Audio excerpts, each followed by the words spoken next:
Good morning, everybody. Welcome back to the Pernstar channel. So since the last update of our little hobo adventure here, I actually got to drive a whole bunch. There was Black Friday Drift at OSW. Then there was Holiday Matsuri at the Firm, which is a small road course. And then I had something I've never done before. I had two events in a single day. So I'm used to going to multi-day events, that's pretty much the norm up north since our season is so short. And we're trying to get the most out of the weekend and the travel cost and all that. But here, there are these days called private days at OSW. And the way that works is it's like a group buy for seat time, okay? A bunch of guys get together, rent the track, and the driver cap is usually either 12 or 16 drivers. So as you can imagine, when you rent a facility that has both a skid pad and an oval, with that small number of drivers, it's essentially unlimited seat time. And the way that they rent out the track is that there is a morning time slot, and by morning I mean it's basically the whole day. It's from 9 to 3, I believe. And when you think about that, with 16 drivers, 9 to 3, 2 racetracks, that's more driving than you get at most events, okay? Well, they don't only rent it for that time slot.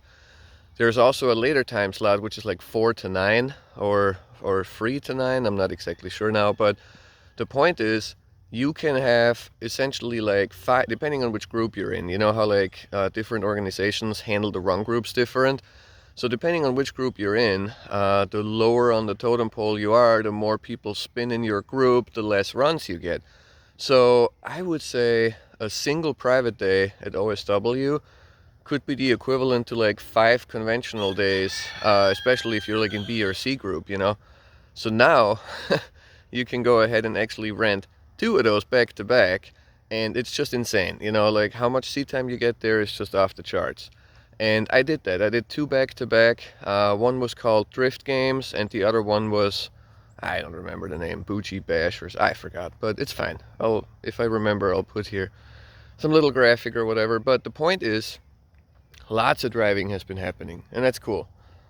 And when you're new in a region and you don't know any of the people, it's a little bit scary to go to events in the sense that you don't know if you're going to have anybody to drive with, And for me anyway, I don't really enjoy driving solo like at all anymore. To me, it's like tandem only.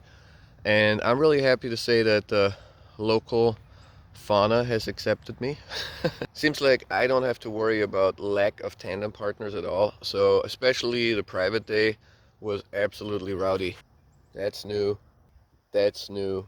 And that's not just one hit, that's multiple. That's new also, although this was not quite as glorious as the others. It was funny though. So one guy, who shall remain nameless, decided to park it in front of me, and I had another car literally 6 inches from my door, and so there was really nowhere to go. And my little toe strap right here, you have the nylon strap on these, but there's this little metal triangular plate that holds it to your bash bar. Well, that thing worked like a can opener and basically cut a gash into his whole door. So that was a little different, but things happen. Long story short, events down here have been absolutely wild. The driving was just nuts, like, again, for not knowing anybody down here initially when I got here, this level of tandems and stuff, man, I'm pumped. And I can't wait to see what the 2023 season holds. This is the most important part of this update because you'll notice something. Watch. I'll turn and... oh my god. Remember that double wide that was sitting there that looked like out of a horror movie? It's gone. Like, completely gone. There's not a single nut and bolt left. It's a goner, finally. This was not an easy removal because you'd think that, it's a double wide, Just undo the fasteners along the trusses in the middle and then get a truck and tow it out of here.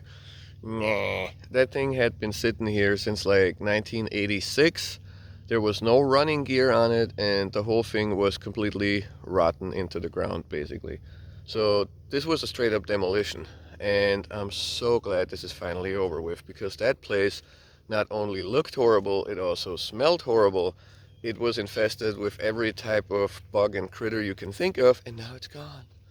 So that means currently we're on phase 1 of Yeatville, and I'm hopefully going to have something to share with you guys about phase 2 and what's going to happen next. But I'm really excited for what the future holds for this place, and, you know, to do more yeeting. This part is arguably something super minor, but it makes me extremely happy for multiple reasons. And what you'll see here is behind me, there's this wooden structure. So I now have a fully functional outdoor gym between a farm field and the woods out in the middle of nowhere. There are no gross people. There's no waiting in line on equipment, you know, there's no none of that, you know, it's just solitude and workouts. This is so wonderful. So I've got a pull-up bar that also has hookups for resistance bands, and then along the posts there's 1, 2, 3, there, 3 on the post. So, and that's on both sides. So I have a total of 8 pickup points for resistance bands. You know, I've got all the fix-ins to go with that, of course, you know, all the bands, all the bars, all the handles.